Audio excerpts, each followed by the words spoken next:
दिल्ली में एक दरोगा पकड़ा गया, उसके पास 100 करोड़ की प्रॉपर्टी मिली है। इसके पहले उत्तर प्रदेश में एक पकड़ा गया था पुलिस का अधिकारी, उसके पास भी 100 करोड़ की प्रॉपर्टी मिली।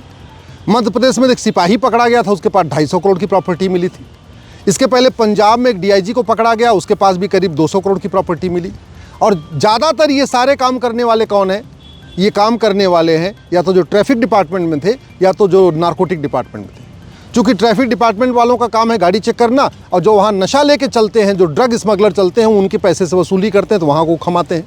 जो दिल्ली में दरोगा पकड़ा गया वो तो प्रॉपरली नारकोटिक डिपार्टमेंट में ही था। उसका काम था कि दिल्ली को नशा मुक्त बनाए, नशा तस्करों को पकड़े, नशा ड्रग बनाने वालों को पकड़े, ड्रग बेचने वालों को पकड़े, ड्रग के होलसेलर को पकड़े, ड्रग को पेडलर को पकड़े। लेकिन वो पकड़ता था, लेकिन पकड़ने की एवज में वसूली करता था और 100 करोड़ का मालिक बन गया। अब आप सोचिए कि दरोगा अकेले तो खा नहीं रहा होगा, ये खिला भी रहा होगा। तो अगर दरोगा के पास 100 करोड़ मिला है तो इसने अपने ऊपर वालों को कितना खिलाया होगा? स्वाभाविक सी बात है, कम से कम 100 करोड़ रुपए खिलाया भी होगा। कुछ एसीपी को खिलाया होगा, कुछ डीसीपी को खिलाया होगा, कुछ हो सकता है और भी ऊपर खिलाया हो। भगवान जाने किसको किसको खिलाया हो, तो जांच के बाद पता चलेगा। मैं बार बार कह रहा हूँ, 1 लाख करोड़ का ड्रग कारोबार चल रहा है भारत में, 1 लाख करोड़ का। 10 करोड़ लोग नशेड़ी हो चुके हैं। उसका मूल कारण है जो हमारा नशा विरोधी कानून है वो भी महाघटिया है, दूसरा भ्रष्टाचार विरोधी कानून है वो भी महाघटिया है।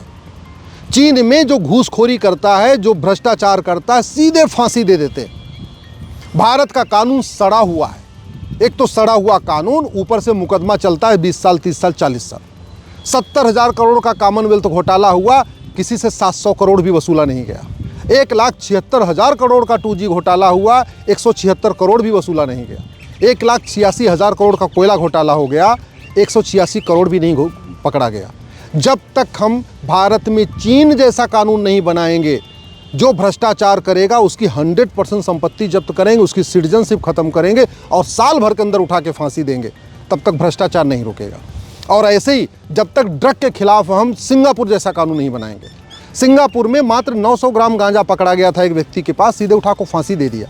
और यहाँ 9-9 कुंटल गांजा पकड़ा जाता है, लोगों को जमानत मिल जाती है। जमानत पे बाहर आते हैं, फिर ड्रग कारोबार शुरू कर देते हैं, फिर जेल जाते हैं, फिर आ जाते हैं 6 महीने में जमानत करा के, और फिर कारोबार करते। कारोबार रुक नहीं रहा। क्यों? क्योंकि नशा तस्करों की 100% प्रॉपर्टी जब्त करने, नागरिकता खत्म करने और साल भर के अंदर फांसी देने के लिए हमने कानून नहीं बनाया।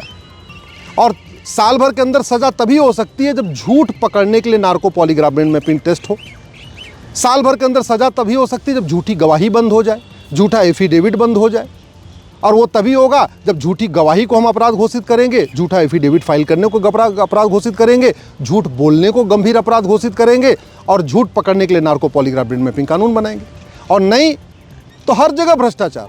अभी बंगाल में एक नेता के पास सोने का बेड मिला है, उसकी अलमारियाँ सोने की हैं, उसकी अटैची सोने की है। कहाँ से इतना पैसा आया? सारा पैसा लूटा गया है, आम जनता के पैसे का लूटा गया है। इसलिए कह रहा हूं, जब तक कानून नहीं बदलेगा, रत्ती भर भ्रष्टाचार कम नहीं होगा, रत्ती भर ड्रग कारोबार कम नहीं होगा, रत्ती भर घुसपैठ कम नहीं होगी, रत्ती भर अराजकता कम नहीं होगी, रत्ती भर अपहरण कम नहीं होगा, कुछ भी कम नहीं होगा जब तक भ्रष्टाचारियों की 100% संपत्ति जब्त करने, नागरिकता खत्म करने और 1 साल के अंदर फांसी देने के लिए कानून नहीं बनेगा। और ड्रग कारोबार, हमारी यंग जनरेशन बर्बाद हो रही है।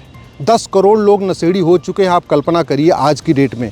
और अगर अभी भी नहीं रुका तो आगे आने वाली हमारी पूरी यंग जनरेशन बर्बाद हो जाएगी। ड्रग के कारण नपुंसकता बढ़ रही है, ड्रग के कारण बाजुपन बढ़ रहा है, ड्रग के कारण पूरी जनरेशन खत्म हो रही है। ये नशेड़ी खुद ही आत्महत्या कर लेते हैं कई बार डिप्रेशन में आके, और जो आत्महत्या नहीं करते हैं अपने माता पिता की आत्महत्या कर देते हैं। इन नशेड़ियों को पैसा नहीं मिलता, अपनी पत्नी की आत्महत्या कर देते हैं। इन नशेड़ी बाप से परेशान हो के बच्चे घर छोड़ के भाग जाते हैं। नशेड़ियों से परेशान हो के जो पत्नियां हैं वो बहन बेटियां घर छोड़ के भाग रही हैं। नशेड़ियों से परेशान हो के माता पिता आत्महत्या कर रहे। और फिर भी तू मैं आरोप प्रत्यारोप, नूरा कुश्ती, बतौलेबाजी, तू चोर मैं सिपाही हो रहा है। लेकिन सिंगापुर जैसा नशा विरोधी कानून भारत में लागू नहीं हो रहा है कि हाँ भाई 100% प्रॉपर्टी जब्त करेंगे, नागरिकता खत्म करेंगे, साल भर के अंदर फांसी देंगे। भ्रष्टाचार पे खूब बातें हो रही हैं, तू चोर मैं सिपाही हो रहा है कि तू भ्रष्ट है मैं ईमानदार हूँ, तू भ्रष्ट है मैं ईमानदार हूँ, ये खूब हो रहा है। सच्चाई है पूरे देश में किसी भी थाने में रत्ती भर भ्रष्टाचार खत्म नहीं हुआ है। पूरे देश में किसी भी तहसील में रत्ती भर भ्रष्टाचार खत्म नहीं हुआ है। कोई मुख्यमंत्री हो कोई फर्क नहीं पड़ता, पूरे भारत के किसी भी कचहरी में रत्ती भर भ्रष्टाचार कम नहीं हुआ है।